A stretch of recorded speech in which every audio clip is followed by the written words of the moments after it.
ಆತ್ಮೀಯ ವಿದ್ಯಾರ್ಥಿಗಳೇ, ಭಾಷಾ ಮಂದಿರ ಯೂಟ್ಯೂಬ್ ಚಾನೆಲ್ಗೆ ಸ್ವಾಗತ. ಚಕ್ರಗ್ರಹಣ ಪದ್ಯದ ಮೊದಲನೇ ಭಾಗವನ್ನು ತಿಳ್ಕೊಂಡಿದ್ದೀರಲ್ವಾ? ಅರ್ಥ ಆಗಿದೆ ಅಲ್ವಾ? ಕವಿ ಯಾರು, ಭೀಷ್ಮರ ಪರಿಚಯ, ಹಾಗೆ ಯಾವ ರೀತಿಯಾಗಿ ಕೃಷ್ಣ ಮತ್ತು ಅರ್ಜುನ ಹಾಗೆ ಭೀಷ್ಮರ ಮುಖಾಮುಖಿ ಹೇಗಾಗುತ್ತೆ, ಯಾವ ರೀತಿಯಾಗಿ ಗೌರವದಿಂದ ವಂದನೆಯನ್ನು ಸಲ್ಲಿಸ್ತಾನೆ ತನ್ನ ತಾತನಿಗೆ ಅರ್ಜುನ ಅನ್ನೋದನ್ನು ನೋಡಿದ್ವಲ್ಲ. ಹೇಗೆ ಅದನ್ನು ನೋಡಿದಂಥ ಭೀಷ್ಮರು ಹೇಗೆ ಹರುಷಗೊಂಡಿರ್ತಾರೆ ಅನ್ನೋದನ್ನು ಈಗ ಮುಂದಿನ ಭಾಗದ ಕಥೆಯನ್ನು ನೋಡೋಣ. ಯಾವುದರಲ್ಲಿದೆ ಅದು ಮುಂದಿನ ಭಾಗದ ಕತೆ? ಶಂಕರಾಭರಣ ಮಟ್ಟೆ ತಾಳ. ಮೊದಲು ನಾನು ಪದ್ಯ ಭಾಗವನ್ನು ಇವತ್ತಿನ ತರಗತಿಯಲ್ಲಿ ನಿಮಗೆ ಹೇಳುವಂಥ ಪದ್ಯ ಭಾಗವನ್ನು ವಾಚನ ಮಾಡ್ತೇನೆ.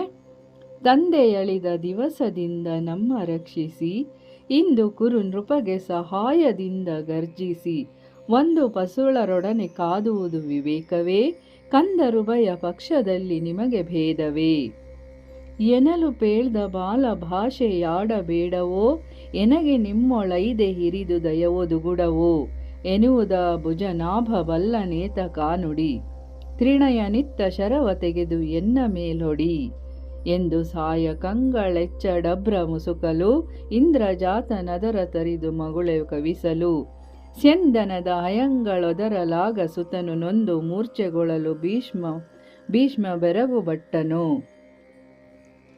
ಬಳಿರೆ ಮಜರೆ ಪಾರ್ಥ ಎನ್ನುತ್ತ ಸಕಲ ಶಸ್ತ್ರದಿ, ಹಳಚಲಪ ಜಯವು ಕಿರೀಟಿಗಾಗದಂದದಿ, ನಳಿನ ನಾಭ ರಥವ ನಡೆಸುತ್ತಿರಲು ಭೀಷ್ಮನು, ಬಳಲಿ ಹರಿಯ ಗೆಲುವೆನೆಂದು ಕ್ರೋಧಗೊಂಡನು, ಪರಶುರಾಮ ದತ್ತ ಶರವ ತೆಗೆದು ಕೂಡಲು, ಉರಿಯ ನುಗಳ್ವ ಶರವು ಹರಿಯ ಹಣೆಗೆ ನಾಂಟಲು, ಪೊರಳಿದುವು ತುರಗ ಹನುಮನಳುಕೆ ಸ್ಯಂದನ, ತಿರುಗಲ ಸುರ ಹರನ ನೊಸಲು ಬಿರಿದು ದಾಕ್ಷಣ. ವಾರ್ಧಕ ಷಟ್ಪದಿಯಲ್ಲಿರುವಂತಹ ಪದ್ಯ. ನೊಸಲೊಡೆದು ರಕ್ತ ಸೂಸಲು, ದೃಗುದ್ವಯದಿ ಕಿಡಿ ಮಸಗಲೌಡಗಿದು, ಘನ ರೋಷದಿಂ ಕುರುಬಲವ ನಸಿಯರೆದು, ಭೀಷ್ಮನ ವಿಭಾಡಿಸುವೆ ನೀರೇಳು ಜಗವೆರಸಿ, ಶತಕೋಟಿಯ ಬಿಸಜ ಪೀಠ ಮಹೇಶ ಶಕ್ರ ವೈವಸ್ವತರ, ಮುಸುಕಿದರೂ ಬಿಡನೆಂದು ಗರ್ಜಿಸುತ್ತ ವಾಘೇಯಂ, ಬಿಸುಟು ಚಕ್ರವ ಕೊಂಡು ದುಮ್ಮಿಕ್ಕಲಾಗ, ಚತುರ್ದಶ ಭುವನ ತಲ್ಲಣಿಸಿತು. ಹಾಗೆ ಭಾಮಿನಿ ಷಟ್ಪದಿ. ಹರಿಯ ಖಾತಿಯ ತಡೆವರಾರೆಂದೆರಡು ಬಲ ಬೆರಗಾಗಿ, ಕಣ್ಮುಚ್ಚಿರಲು ಭೀಷ್ಮನು ಬೆದರಿ ರಥದಿಂದಿಳಿದು ನಡೆತಂದು, ದುರಿತವನ ದಾವಾಗ್ನಿ ಲಕ್ಷ್ಮೀವರ, ಮುಕುಂದ ಮುರಾರಿ ಜಯವೇನು ತೆರಗಿ, ಮಗುಳ್ದಚ್ಯುತನ ಮೃದುಕರವ ಪಿಡಿದೆಂದ. ಇವತ್ತಿನ ತರಗತಿಯಲ್ಲಿ ಇಲ್ಲಿ ತನಕ ಸಾರಾಂಶವನ್ನು ಅರ್ಥೈಸ್ಕೊಳ್ಳೋಣ ವಿದ್ಯಾರ್ಥಿಗಳೇ. ಏನ್ ಹೇಳ್ತಾ ಇದ್ದಾನೆ ಅರ್ಜುನ? ತಂದೆ ಎಳಿದ ದಿವಸದಿಂದ ನಮ್ಮ ರಕ್ಷಿಸಿ, ಇಂದು ಕುರು ನೃಪಗೆ ಸಹಾಯದಿಂದ ಗರ್ಜಿಸಿ, ಒಂದು ಪಸುಳರೊಡನೆ ಕಾದುವುದು ವಿವೇಕವೇ, ಕಂದರು ಭಯ ಪಕ್ಷದಲ್ಲಿ ನಿಮಗ ಭೇದವೇ. ಈ ರಣರಂಗದಲ್ಲಿ ತನ್ನ ಮುತ್ತಾತನಾಗಿರುವಂತಹ ಭೀಷ್ಮರಿಗೆ ಹೇಳ್ತಾ ಇದ್ದಾನೆ, ನಿಮ್ಮ ಮುಂದೆ ನನ್ನ ನೋವನ್ನು, ನನ್ನ ಅಳಲನ್ನು, ನನ್ನ ದುಃಖವನ್ನು ಹೇಳ್ಕೊತಾ ಇದ್ದೀನಿ ಅಜ್ಜ. ಯಾಕೆಂದ್ರೆ ನೀವು ನಮ್ಮ ತಂದೆ ಗತಿಸಿದ ತಂದೆ ಮರಣಿಸಿದ ನಂತರದಿಂದ ನಮ್ಮನ್ನು ಏನ್ ಮಾಡಿದ್ರಿ? ಸಾಕಿದ್ದೀರಾ, ಸಲಹಿದ್ದೀರಾ, ಕ್ಷಾತ್ರಯೋಚಿತವಾದಂತಹ ಬಿಲ್ವಿದ್ಯೆಯನ್ನು ಕೊಟ್ಟಿದ್ದೀರಾ. ಸದಾ ನಮ್ಮ ಏಳಿಗೆಯನ್ನು ಬಯಸ್ತಾ ಇರುವಂತ ನೀವು ಇವತ್ತು ಈ ಸಮಯದಲ್ಲಿ ಹೀಗೆ ಮಾಡುವುದು ಸರಿಯೇ? ಇಷ್ಟು ದಿನ ನಮ್ಮಲ್ಲಿ ಇಷ್ಟು ಚೆನ್ನಾಗಿ ನೋಡ್ಕೊಂಡಿರುವಂತ ನೀವು ಇಂದು ಕುರು ನೃಪಗೆ ಸಹಾಯದಿಂದ ಗರ್ಜಿಸಿ, ಇವತ್ತು ನೀವು ಕೌರವನಿಗೆ ಸಹಾಯ ಮಾಡಲು ಬಂದಿದ್ದೀರಾ ತಾತ ಅಂತೇಳಿ ಅರ್ಜುನ ಕೇಳುವಂಥದ್ದು ನೋಡಿ ವಿದ್ಯಾರ್ಥಿಗಳೇ. ಏನ್ ತಾತ, ಇಷ್ಟು ದಿನ ನಮ್ಮನ್ನು ಚೆನ್ನಾಗಿ ನೋಡ್ಕೊಂಡು ಇವತ್ತು ಈ ರೀತಿ ಮಾಡ್ತಿದ್ದೀರಾ ಅಂತೇಳಿ ಕೇಳುವಂಥದ್ದು. ಹಾಗೇನು ಹೇಳ್ತಾ ಇದ್ದ ನೋಡಿಲಿ, ಒಂದು ಪಸುಳರೊಡನೆ ಕಾದುವುದು ವಿವೇಕವೇ ತಾತ ಅಂತ ಕೇಳ್ತಾನೆ ನೋಡಿ. ನಿಮ್ಮ ಮೊಮ್ಮಕ್ಕಳಾಗಿರುವವರು ನಾವು ಚಿಕ್ಕ ಮಕ್ಕಳೊಡನೆ ಹೋರಾಡುವುದು ನಿಮಗೆ ಸರಿಯೇ ತಾತ? ಕೌರವರು ಪಾಂಡವರು ನಾವಿಬ್ರು ನಿಮ್ಮ ಮೊಮ್ಮಕ್ಕಳಲ್ವಾ ತಾತ? ನೀವು ಒಬ್ಬರ ಜೊತೆಗೆ ಹೋರಾಟ ಮಾಡೋದು ಸರಿಯೇ ತಾತ? ಏನ್ ಮಾಡ್ತಿದ್ದೀರಾ ನೀವು? ಒಂದು ಕಣ್ಣಿಗೆ ಬೆಣ್ಣೆ, ಇನ್ನೊಂದು ಕಣ್ಣಿಗೆ ಸುಣ್ಣವನ್ನು ಹಾಕ್ತಾ ಇದ್ದೀರಾ, ಇದು ಸರಿಯಾ? ಈ ರೀತಿ ಭೇದ ಭಾವ ಮಾಡೋದು ಸರಿನೇ ತಾತ? ಇದು ನಿಮ್ಗೆ ವಿವೇಕ ಅನ್ನಿಸ್ತಾ ಇದೆಯೇ? ಹೇಳಿ ತಾತ ಅಂತೇಳಿ ಹೇಳ್ತಾನೆ. ಹಾಗೆ ಕಂದರುಭಯ ಪಕ್ಷದಲ್ಲಿ ನಿಮಗೆ ಭೇದವೇ, ನಮ್ಮಿಬ್ಬರು ಮೊಮ್ಮಕ್ಕಳಲ್ಲಿ ನಿಮ್ಗೆ ಭೇದವೇ ತಾತ? ನೀವು ಇವತ್ತು ಕೌರವರ ಪರವಾಗಿ ನಿಂತಿರೋದು ನಿಮಗೆ ಸರಿ ಅನಿಸ್ತಾ ಇದೆಯೇ ಅಂತೇಳಿ ಅರ್ಜುನ ಏನ್ ಮಾಡ್ತಾನೆ? ತಾತನನ್ನ ಕೇಳ್ತಾನೆ. ಆಗ ತಾತನನ್ನು ಕೇಳಿದಾಗ ತಾತನ ಉತ್ತರ ಏನಿರುತ್ತೆ ತಾತ ಅಂತಂದ್ರೆ? ಭೀಷ್ಮರ ಉತ್ತರ ಏನಿರುತ್ತೆ ನೋಡೋಣವಾ? ಎನಲು ಪೇಳ್ದ ಬಾಲ ಭಾಷೆಯಾಡಬೇಡವೋ, ಎನಗೆ ನಿಮ್ಮೊಳೈದೆ ಹಿರಿದು ದಯವದು ಗುಡವು ಎನ್ನುವುದ ಭುಜನಾಭವಲ್ಲ ನೇತ ಕಾನುಡಿ ತ್ರಿಣಯ ನಿತ್ತ ಶರವ ತೆಗೆದು ಎನ್ನ ಮೇಲ್ ಹೊಡಿ. ಎಷ್ಟು ಚೆನ್ನಾಗಿ ಹೇಳ್ತಾ ನೋಡಿ. ಎನ್ನಲು ಪೇಳ್ದ ಬಾಲಭಾಷೆ ಆಡಬೇಡವೋ, ಏನಪ್ಪ ನೀನು ಬುದ್ಧಿ ಇಲ್ಲದೆ ಚಿಕ್ಕ ಮಕ್ಕಳ ಥರ ಮಾತಾಡ್ತಿದೀಯಾ ಅರ್ಜುನ, ಈ ರೀತಿಯೆಲ್ಲ ಮಾತಾಡಬೇಡ ಅಂತೇಳಿ ಹೇಳ್ತಾರೆ. ನೀವು 5 ಜನರಲ್ಲಿ ಅಂದರೆ ಎನಗೆ ನಿಮ್ಮೊಳೈದಲ್ಲಿ ಅಂದರೆ ನೀವು 5 ಜನ ಪಾಂಡವರಲ್ಲಿ ನಾನು ಯಾವತ್ತಾದರೂ ಭೇದ ಮಾಡಿದ್ದೀನಾ? ನಿಮ್ಮಲ್ಲಿ ದಯ ಇದೆ, ದುಗುಡವಿದೆ, ದುಃಖ ಇದೆ, ನಿಮ್ಗೆ ಈ ರೀತಿ ಆಗಿದೆ ಅನ್ನುವಂಥ ನೋವು ನನಗಿದೆ ಅಂತೇಳಿ ಹೇಳ್ತಾ ಇದ್ದಾರೆ. ಇದೆಲ್ಲವೂ ಎನ್ನುವುದ ಭುಜನಾಭವಲ್ಲ ನೇತ ಕಾನುಡಿ. ಇದೆಲ್ಲವನ್ನು ಅವನಿಗೆ ಗೊತ್ತಿದೆ. ಆ ದೇವನೆನ್ಸ್ಕೊಂಡಿದ್ದಾನಲ್ಲ, ಆ ಸೂತ್ರಧಾರನಾಗಿರುವಂಥ ಶ್ರೀಕೃಷ್ಣ ಪರಮಾತ್ಮನಿದ್ದಾನಲ್ಲ, ಅವನಿಗೆಲ್ಲ ಗೊತ್ತಿದೆ. ಅವನು ಯಾರು ಹೇಳು? ನಿನ್ನ ಸಾರಥಿಯಾಗಿ ಅಲ್ಲಿ ಇದ್ದಾನಲ್ಲ ಕೃಷ್ಣ, ಅವನಿಗೆಲ್ಲ ಗೊತ್ತು. ಅವನನ್ನೇ ಕೇಳು, ಯಾಕೆ ಈ ರೀತಿಯಾಗಿ ಮಾತನಾಡ್ತಿದೀಯಾ, ಯಾಕೆ ನನ್ಗೆ ಹೀಗೆ ಹೇಳ್ತಿದೀಯಾ, ಅವನನ್ನು ಕೇಳು. ಹಾಗೆ ಏನು ಮಾಡು ಗೊತ್ತಾ? ತ್ರಿಣಯನ ನಿತ್ತ ಶರವ ತೆಗೆದು ಎನ್ನ ಮೇಲೊಡಿ. ಶಿವನಿಂದ ಪಡೆದಂಥ ಪಾಶುಪತಾಸ್ತ್ರವನ್ನು ತೆಗಿ, ನನ್ನ ಮೇಲೆ ಅದನ್ನು ಪ್ರಯೋಗ ಮಾಡು ಅಂತೇಳಿ ಭೀಷ್ಮರು ಅರ್ಜುನನಿಗೆ ಹೇಳ್ತಾರೆ. ಆವಾಗ ಆ ಪಾಶುಪತಾಸ್ತ್ರವನ್ನು ಭೀಷ್ಮರ ಮೇಲೆ ಎಸೆದಾಗ ಅಥವಾ ಆ ಒಂದು ಸಂದರ್ಭ ಹೇಗಾಗತ್ತೆ ಅನ್ನೋದನ್ನ ಮುಂದಿನ ಭಾಗದಲ್ಲಿದೇನು ನೋಡೋಣವಾ? ಎಂದು ಸಾಯ ಕಂಗಳೆಚ್ಚ ಡಬ್ರ ಮುಸುಕಲು ಇಂದ್ರಜಾತ ನದರ ತರಿದು ಮಗುಳೆ ಕವಿಸಲು ಸ್ಯಂದನದ ಹಯಂಗಳೊದರಲಾಗ ಸುತನು ನೊಂದು ಮೂರ್ಛೆಗೊಳ್ಳಲು ಭೀಷ್ಮ ಬೆರಗು ಬಟ್ಟನು. ಏನಾಗ್ತಾ ಇದೆ? ಹೀಗೆ ಭೀಷ್ಮರು ಹೇಳ್ತಾ ಇರುವಾಗ ಆಕಾಶದಲ್ಲಿ ಆವರಿಸಿರುವಂಥ ರೀತಿಯಲ್ಲಿ ಆ ಬಾಣಗಳು ಬಂದು ಬಿದ್ದಾಗ ಆಕಾಶವೆಲ್ಲ ಮಸುಕಿರುವಂಥ ರೀತಿಯಲ್ಲಿ ಬಾಣ ಪ್ರಯೋಗವಾದಾಗ ಆಕಾಶದಲ್ಲಿ ಆವರಿಸಿ ಹೋಗಿದೆ ಬಾಣಗಳ ಒಂದು ಛಾಯೆ ಅನ್ನೋದನ್ನೆಲ್ಲ ಹೇಳ್ತಾ ಇದ್ದಾರೆ. ಯಾರು ಬಿಟ್ಟಂತ ಬಾಣ? ಇಂದ್ರಜಾತನು. ಇಂದ್ರಜಾತ ಅಂದ್ರೆ ಇಂದ್ರನ ಮಗನಾಗಿರುವಂತ ಅರ್ಜುನನು ಅದನ್ನು ಇವರು ಬಿಟ್ಟಂತ ಬಾಣವನ್ನ ಕತ್ತರಿಸ್ತಾ ಇದ್ದಾನೆ, ತುಂಡರಿಸ್ತಾ ಇದ್ದಾನೆ, ಮತ್ತೆ ಬಾಣಗಳನ್ನ ಪ್ರಯೋಗಿಸ್ತಾ ಇದ್ದಾನೆ. ಸೆಂದನದ ಹಯಂಗಳೊದರಲಾಗ ಸುತನು ಅಂದ್ರೆ ಅಲ್ಲಿ ಇರುವಂತ ರಥದ ಕುದುರೆಗಳು ಎಲ್ಲವೂ ಒದರ್ತಾ ಇದೆ, ಭಯದಿಂದ ಹೆದರ್ಕೋತಾ ಇದೆ. ಸಾರಥಿ ಸುತನು ನೊಂದು ಮೂರ್ಛೆಗೊಳ್ತಾನೆ, ಭಯದಿಂದ ಮೂರ್ಛೆ ಹೋಗ್ತಾನೆ. ಆಗ ಏನ್ ಮಾಡ್ತಾರೆ? ಭೀಷ್ಮರು ಬೆರಗಿನಿಂದ ಆಶ್ಚರ್ಯದಿಂದ ನೋಡ್ತಾರೆ. ಬಳಿರೆ ಮಜುರೆ ಪಾರ್ಥ ಎನ್ನಲು ಸಕಲ ಶಸ್ತ್ರದಿ ಹಳಚಲಪ ಜಯವು ಕಿರೀಟಿಗಾಗದಂದದಿ ನಳಿನ ನಾಭ ರಥವ ನಡೆಸುತ್ತಿರಲು ಭೀಷ್ಮನು ಬಳಲಿ ಹರಿಯ ಗೆಲುವೆನೆಂದು ಕ್ರೋಧಗೊಂಡನು. ರಥದ ಸಾರಥಿ, ಅರ್ಜುನನ ರಥದ ಸಾರಥಿ ಆಗಿರುವಂತಹ ಕೃಷ್ಣ ನೋಡಿ ಏನ್ ಹೇಳ್ತಿದ್ದಾನೆ? ವಾ ಶಾಬಾಸ್, ಬಳಿರೆ ಮಜರೆ ಪಾರ್ಥ, ಎಷ್ಟು ಚೆನ್ನಾಗಿ ಯುದ್ಧ ಮಾಡ್ತಿದ್ಯಾ ಅಂತೇಳಿ ಕೃಷ್ಣ ಹೇಳ್ತಾನೆ. ಹಾಗೆ ಎಲ್ಲ ಶಸ್ತ್ರಗಳು, ಯಾವ್ಯಾವ ಶಸ್ತ್ರಗಳನ್ನೆಲ್ಲ ಹಾಕಿದಾನಲ್ಲ ಅದು ಯಾವುದು ಅವನಿಗೆ ತಾಗದ ರೀತಿಯಲ್ಲಿ ಹಳಚಲ ಅಪಜಯವು ರಭಸದಿಂದ ಬಂದು ಸಾಕ್ತಾ ಇದ್ರೆ ಅದು ಕಿರೀಟಿಗೆ ಯಾವುದು ತಾಗದೇ ಇರೋ ರೀತಿಯಲ್ಲಿ, ಅರ್ಜುನನಿಗೆ ನಾಟದೇ ಇರುವ ರೀತಿಯಲ್ಲಿ ನಳಿನನಾಭ ಅಂದ್ರೆ ಯಾರು?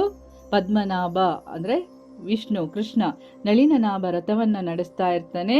ಆವಾಗ ಭೀಷ್ಮರೇನಾಗ್ತಾರೆ? ಬಳಲಿ ಬೆಂಡಾಗ್ಬಿಡ್ತಾರೆ, ಸುಸ್ತಾಗಿ ಹೋಗಿರುತ್ತೆ ಅವರಿಗೆ.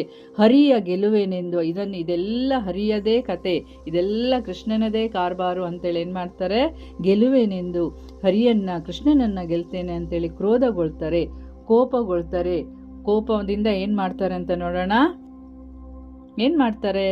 ಪರಶುರಾಮ ದತ್ತ ಶರವ ತೆಗೆದು ಪೂಡಲು ಉರಿಯ ನುಗುಳುವ ಶರವು ಹರಿಯ ಹಣೆಗೆ ನಾಂಟಲು ಪೊರಳಿದುವು ತುರಗ ಹನುಮನಳುಕೆ ಸೆಂದನ ತಿರುಗಲಸುರ ಹರನ ನೊಸಲು ಬಿರುದು ದಾಕ್ಷಣ. ಏನಾಯ್ತು ನೋಡಿ, ಭೀಷ್ಮರ ಕೋಪದಿಂದ ಏನ್ ಮಾಡ್ತಾ ಇದ್ದಾರೆ? ಪರಶುರಾಮನಿಂದ ಪಡೆದಂತ ಶರವನ್ನು ತೆಗೆದು ಹುಡ್ತಾ ಇದ್ದಾರೆ, ಬಾಣವನ್ನ ಹುಡ್ತಾ ಇದ್ದಾರೆ. ಕೊನೆಯ ಪ್ರಯೋಗ ಅಂತೇಳಿ ಪರಶುರಾಮನಿಂದ ಪಡೆದಂತ ಪರಶುರಾಮ ದತ್ತ ಶರವು, ಪರಶುರಾಮರದಿಂದ ಪಡೆದಂತ ಬಾಣವನ್ನು ತೆಗೆದು ಹೂಡ್ತಾರೆ. ಬಾಣವನ್ನು ಹೂಡಿ ಪ್ರಯೋಗವನ್ನ ಮಾಡ್ತಾರೆ. ಅದು ಪ್ರಯೋಗ ಮಾಡಿದಂತ ಬಾಣ ಯಾವ ರೀತಿಯಾಗಿ ಬಂತು? ಉರಿಯ ನುಗುಳುವ ಶರವು ಅಂದ್ರೆ ಬೆಂಕಿಯ ಉರಿಯ ರೀತಿಯಂತಿರುವ ಆ ಬಾಣವು ಬಂದು ಏನಾಗತ್ತೆ? ಹರಿಯ ಹಣೆಗೆ ನಾಂಟಲು, ಕೃಷ್ಣನ ಹಣೆಗೆ ಬಂದು ಅದು ನಾಟತ್ತೆ, ಕೃಷ್ಣನ ಹಣೆಗೆ ಬಂದು ಅದು ತಾಗತ್ತೆ. ಪೊರಳಿದವು ತುರಗ, ಆ ಸಮಯದಲ್ಲಿ ಏನಾಯ್ತು? ಕೃಷ್ಣನ ಹಣೆಗೆ ನಾಟಿದಾಗ ಕುದುರೆಗಳು ಹೊರಳುತ್ತಾ ಇವೆ. ಕೃಷ್ಣನಿಗೆ ಸಾರಥ್ಯವನ್ನು ಮಾಡ್ಕೊಂಡು ಹೋಗ್ಲಿಕ್ಕೆ ಆಗ್ತಾ ಇಲ್ಲ, ತುರಗಗಳೆಲ್ಲ ಹೊರಳುತ್ತವೆ. ರಥದ ಮೇಲಿರುವಂತ ಹನುಮನು ಕೆಳಗೆ ತಿರುಗಿ ಬೀಳ್ತಾನೆ, ತಿರುಗಲು ಪ್ರಾರಂಭಿಸುತ್ತೆ ರಥ. ಆಗ ಹನುಮ ಬೀಳ್ತಾನೆ. ರಾಕ್ಷಸರನ್ನು ಸಂಹರಿಸಿದಂತ ಕೃಷ್ಣನ ಹಣೆ ಬಿರಿದು ಹೋಗ್ತಾ ಇದೆ.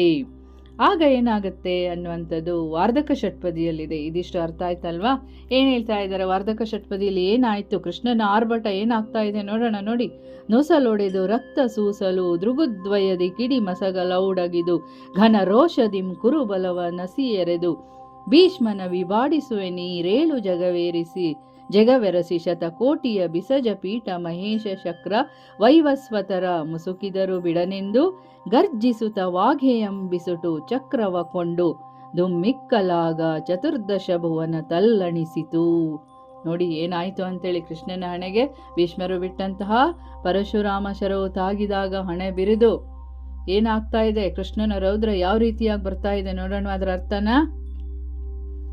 ನೊಸಲೊಡೆದು, ನೊಸಲು ಅಂತಂದ್ರೆ ಕೃಷ್ಣನ ಹಣೆ ಬಿರಿದು, ರಕ್ತ ಸೂಸಲು ರಕ್ತವು ಚಿಮ್ತಾ ಇದೆ, ದೃಗುದ್ವಯದಿ ಅಂದ್ರೆ ಎರಡು ಕಣ್ಣುಗಳಲ್ಲಿ ಕೃಷ್ಣನ ಒಂದು ಕಣ್ಣುಗಳಿಂದ ಬೆಂಕಿಯ ಕಿಡಿ ಕೋಪ ಹೊರಗೆ ಬರ್ತಾ ಇದೆ. ಕಿಡಿ ಮಸಗಲೌಡಗಿದು, ಬೆಂಕಿಯ ಕಿಡಿಯ ರೀತಿಯಲ್ಲಿ ಕೋಪದ ಜ್ವಾಲಾಗ್ನಿ ಹೊರಬಂದು ಹಲ್ಲುಗಳನ್ನು ಕಚ್ಚಿ ಹಿಡಿತಾನೆ. ಯಾವ ರೀತಿಯ ಅತಿಯಾದಂತಹ ಒಂದು ಕೋಪದಿಂದ ಇರ್ತಾನೆ ಅಂದ್ರೆ ಅಷ್ಟು ಕೋಪ ಬಂದಿದೆ. ಘನರೋಷದಿಂದ ಕುರುಬಲವ ನಸಿ ಎರೆದು, ಕೌರವರನ್ನ ಎಲ್ಲರನ್ನೂ ಕಲ್ಲಿನಲ್ಲಿ ಜಜ್ಜಿ ಕಲ್ಲಿನಲ್ಲಿ ಜಜ್ಜಿ ಹಾಕುವಂತೆ, ಅರೆಯುವ ಕಲ್ಲಿನಲ್ಲಿ ಜಜ್ಜಿ ಹಾಕುವಂತೆ ಅವರನ್ನೆಲ್ಲ ಕೌರವ ಸೈನ್ಯವನ್ನು ಜಜ್ಜಿ ಹಾಕ್ತೇನೆ, ಭೀಷ್ಮನನ್ನ ಕೊಲ್ತೇನೆ ಅಂತ ಹೇಳ್ತಾನೆ. ಭೀಷ್ಮರನ್ನು ವಿಭಾಡಿಸುವೆನ್, ಭೀಷ್ಮರನ್ನು ಕೊಲ್ತೇನೆ.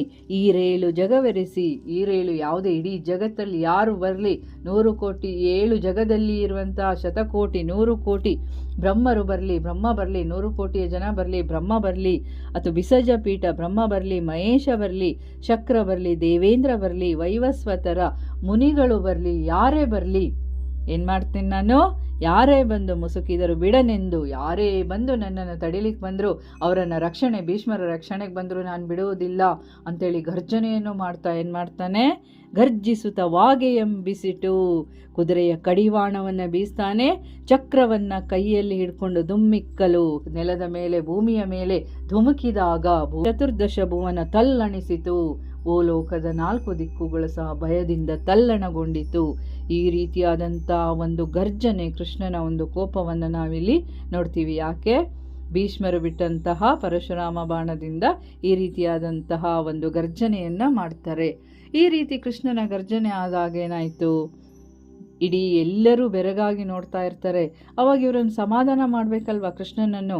ಹರಿಯ ಖಾತಿಯ ತಡೆವರಾರೆಂದೆರಡು ಬಲ ಬೆರಗಾಗಿ, ಕೃಷ್ಣನ ಕೋಪವನ್ನು ತಡೆಯುವರು ಯಾರು ಅಂಥೇಳಿ ಎರಡೂ ಬಲದವರು ಅಂದರೆ ಎರಡೂ ಪಕ್ಷದವರು, ಕೌರವರು ಪಾಂಡವರು ಎಲ್ಲ ಕಣ್ಮುಚ್ಚಿರಲು ಎಲ್ಲರಿಗೂ ಭಯ ಆಗ್ತಾ ಇದೆ, ಏನು ಮಾತಾಡಬೇಕು ಅಂತ ಗೊತ್ತಾಗ್ತಾ ಇಲ್ಲ.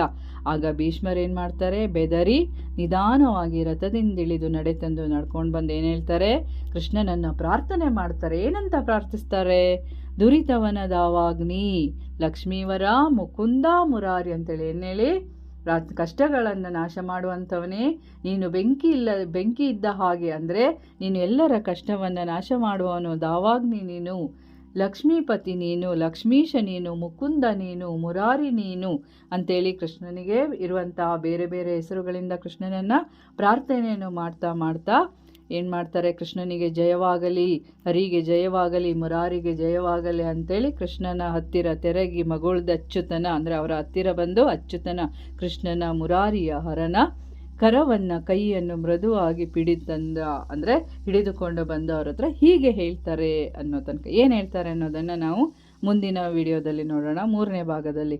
ಅರ್ಥ ಆಯ್ತಾ ವಿದ್ಯಾರ್ಥಿಗಳೇ? ಧನ್ಯವಾದಗಳು.